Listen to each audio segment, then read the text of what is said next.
All right. Hey, I'm Dre. I'm your mindset coach and mentor of change. I just want to welcome you. As always, I enjoy our time together. This is our normal Thursday get together where we have a workshop. We just kind of go over whatever the focus is for the month. So in each month, we'll rotate between a execution mindset, a growth mindset, and a fearless mindset. This month, if you have been with us, we've been focusing on the execution mindset and specifically just how to manage your overall stress and how to avoid burnout. And so we have been listening over these last three episodes, and today we're going to close it out.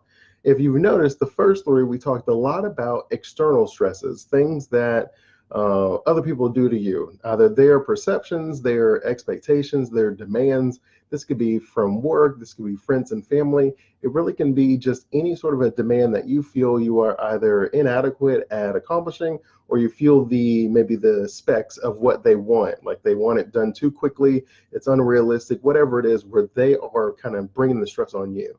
Today, we're going to close out by talking about ways that you bring stress on yourself. And you'll find out that a lot of the times when we're trying to figure out what we're trying to do in our life and some of the goals that we want to accomplish, sometimes we bring stress on ourselves. Some of the techniques that we're going to go over today, you will probably be like, yeah, I've done that and I've felt that. And then other ones are going to be like, I didn't know that that caused stress.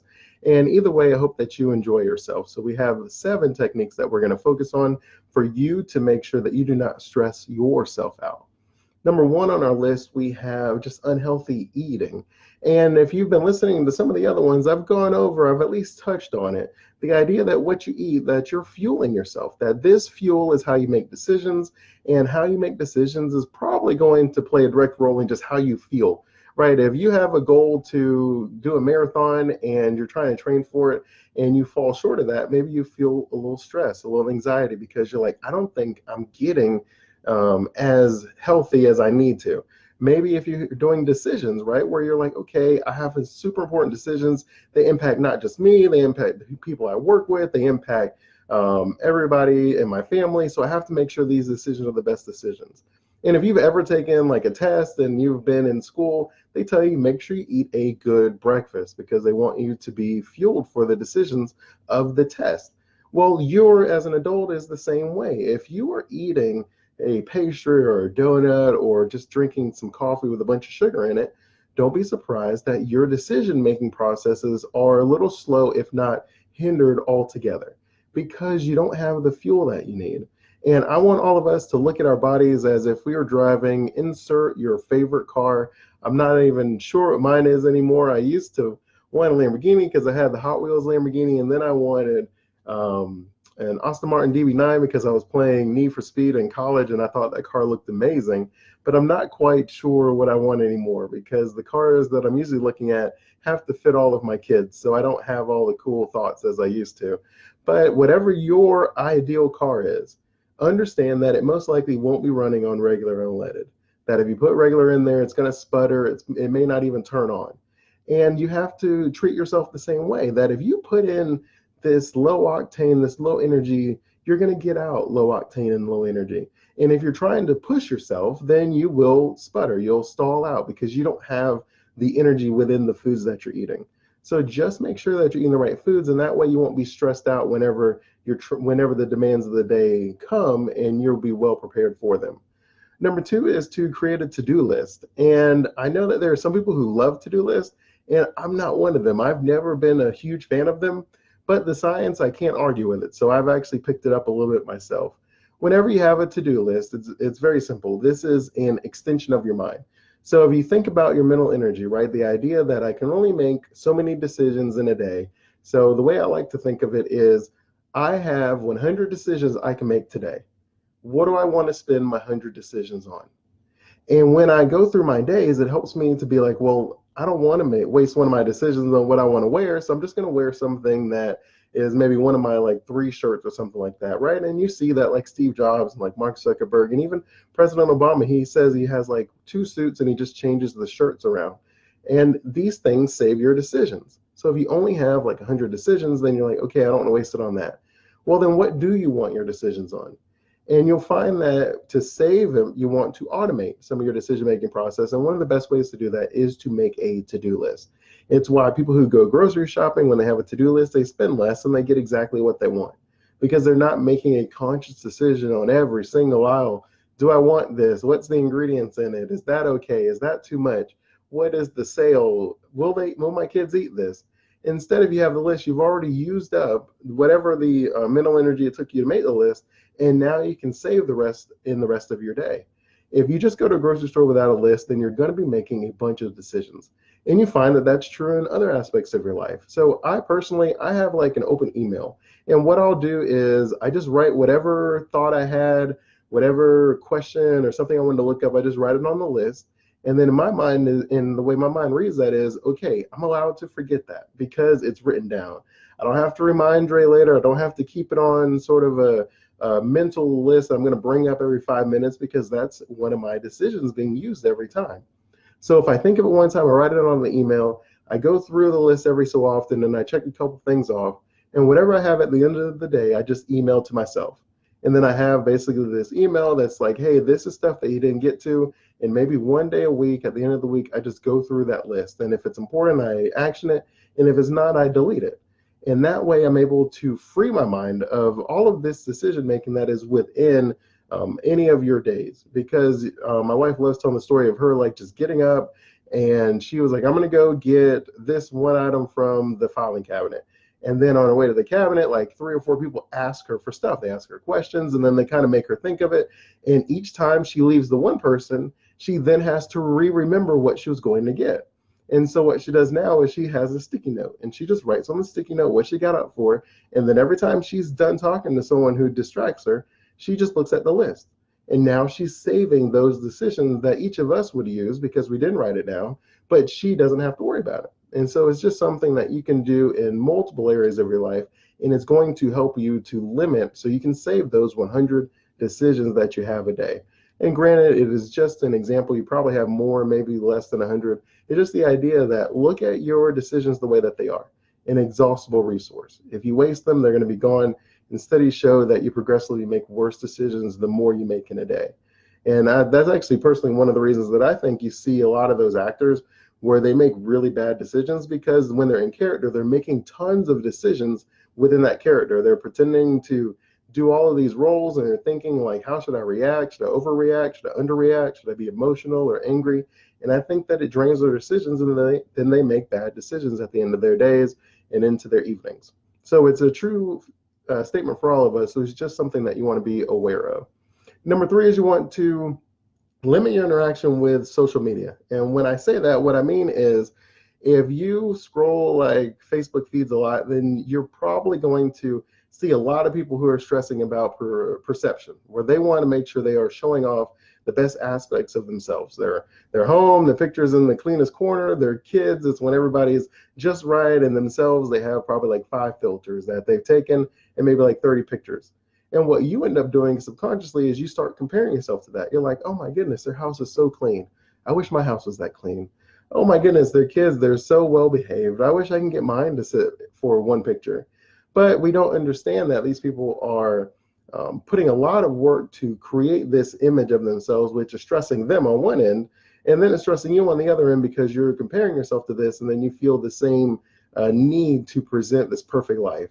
And studies are coming out that is saying that social media is actually making us feel more disconnected than we ever have before.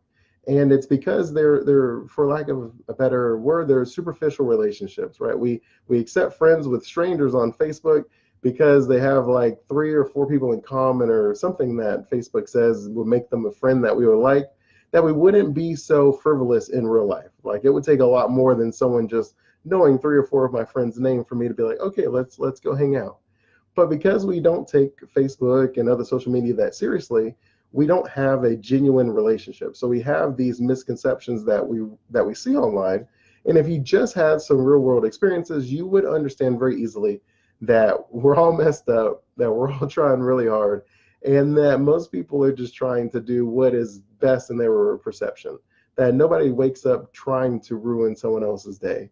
And it's just really something that we lose on social media that I think we could pick up if we built real world relationships.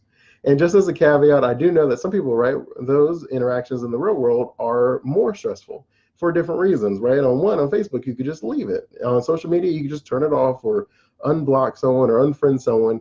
And it's not quite that easy in real life. If you want to unfriend someone you work with, you're probably still going to see them all over the place. If you want to unfollow some family, then if you follow any other family, then you'll probably interact with them as well. So I get how more difficult it could be in some aspects of real life, but the difference is love and the actual fact that you have a meaningful relationship in the real world versus that superficial relationship. You're not getting anything from social media. You actually have the ability to gain something worth having in the real world. So I just want you to kind of keep that in mind. Number 4 is you just want to be active. We end up leaving a job where we're sitting all day, and we end up going home and sitting all night. And the studies show that you just overall enjoy and you feel really good when you're able to just get up and move. And I like the idea of moving throughout your day where you can get up and go on a walk outside, feel the fresh sunlight, take some fresh air, and you'll see that that ends up increasing your overall, good feeling endorphins for the day.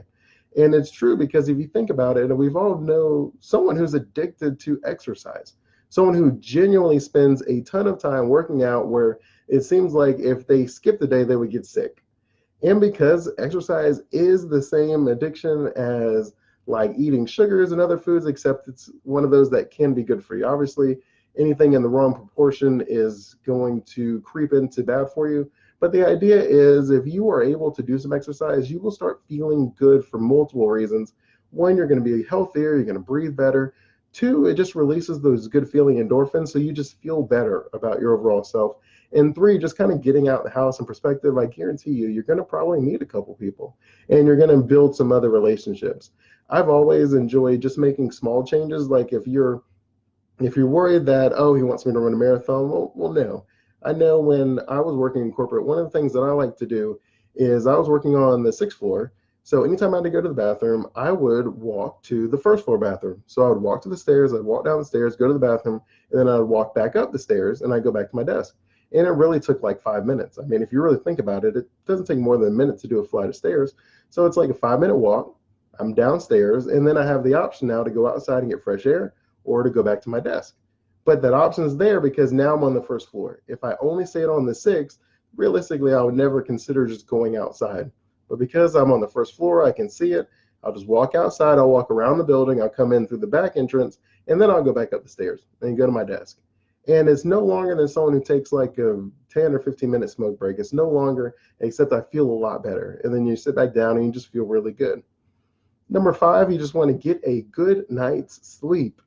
And I know you and me, right? We get each other. And sleeping is not one of our strong points.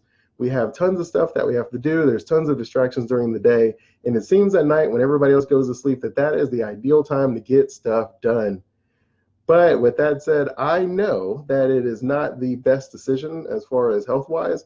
And I just want to make sure you understand that too. But I know that you're wearing your big boy, big girl pants, so you'll make the decision for yourself. But just know that studies show that getting that 8 hours of sleep is good for you. And when you don't get the sleep, you end up creating what is called cortisol. And then I believe that I've heard that it creates belly fat, and that it also is linked to stress. So if you're trying to manage your stress, then getting a good night's sleep will help you in that battle. And so it's just one of those things that is worth telling you. Keep in mind, and if you're kind of burning the candle on both ends because you're doing a lot, make a long-term strategy where you were able to get away from that, because you're not going to be able to do this forever. So you're going to make some sacrifices in the short term. Cool, great, I get it, but understand that it will catch up to you, and you just want to make good decisions. I think the way I've read some studies, they've tested it from everything from letting people sleep in like sort of like a cycle where you sleep like for 15 minutes every hour, or every 2 hours. Another one, they had someone sleep for maybe like 3 hours twice a day or 3 times a day or something like that. And then the third one, they had the person just do the full 8 hours of sleep. And the person who did the cycle where they did a certain amount of sleep for every hour, that was the one who actually felt the greatest and was able to have the most energy. Granted, you and I can't do that. We can't sleep for 15 minutes every hour, but I just thought maybe you wanted to know just where that ranks at, right? Getting 8 hours of sleep is high on the list, but the most optimal would be if we were able to take a 10-minute nap every hour or something like that, just in case you wanted to know. And last but not least, number 6 is do not ignore your stressors. And there's 2 aspects of that I want you to think about. Number 1 is very simply the idea that you've done some good things, right? You're walking outside, you're meditating, you're doing all these great things, you're seeing results, and then you immediately decide, okay, I'm good. I don't need to do that anymore. And then you slowly slip back where you came from. And you want to make sure that that doesn't happen. And it's something that we all do. I do it, right? I had knee surgery. My knee was swollen like a grapefruit. So in the early goings, I was taking Advils. I was taking like turmeric. I was taking, I mean, you name the spice, I took it. And I drank some nasty oils and everything else because my knee was swollen like a grapefruit. And then as the swelling started going down, I felt less compelled to take all of this stuff that was disgusting to me. But I knew that if I wanted the swelling to go all the way down, that I needed to continue taking what brought it down in the first place. But that is just kind of what we do as humans. We're like, okay, emergency's over. Let's take our foot off the gas. And I often think of the tortoise and the hare story where we just are like, yeah, I think I got this. But don't do that. You want to continue doing what you've done to get there. And then the other aspect of not neglecting your stressors is just the idea that I have, these symptoms and I'm not linking them to stress. So that means that it is not stress. No, that just means that you're not solving your problem. If you are having, where every Monday you feel stress, where you feel anxiety, or every event your like hair is falling out, or you have a loss of appetite, start trying to figure out what is triggering that event and solve it. If you solve it, you'll find most likely that it is linked to some stressful event. And as soon as you know what it is, now you're able to address it and solve it. What most of us do is we just think that this is us. Well, twice a month, I just have a lack of an appetite, or 3 times a month, I find it really difficult to sleep, or I went to the doctor and they said I had an irregular heartbeat. Okay, well, I understand that you have these symptoms, but maybe we should find what the cause is. And if you look for the cause and not just medicating the symptoms, if you look for the cause, you're going to find that it's most likely stress. And when you know it's stress, you're able to manage your stress, and then you will see these symptoms go away, and you won't have the problems that you have. So don't ignore it on either end. If you know about it, don't ignore it because you're starting to see some good results. If you haven't even explored it at all, don't ignore it any longer. Put some time in and see if you can figure out what is triggering the stress in your life. And that is all 6. Oh, no, there's 7. Good night. No. Yeah, there is 7. 7 is the do not abandon your good habits. I sort of like tied 6 and 7 together. So you don't want to make sure you abandon your good habits, as we've already gone over. Then you want to make sure that you also don't ignore your stressors. Just follow the symptoms. Make sure you understand what's going on. And that is it. I mean, I always enjoy our workshops, our time together. We have closed out the month of September. We have focused on managing stress, avoiding burnout all month. Hope that you got a lot of good strategies, and I hope that you're able to implement them, share with people. Let me know if you haven't. Go to www.talkmindsetchange.com. It'll take you to the Facebook group. You can join us there and engage in the conversation, ask me any questions, and we can just kind of keep it going. Next month, we're going to focus on what does fear look like in your life as we move into the fearless mindset. Continue blessings on your journey to become the champion of your life. Have a blessed one.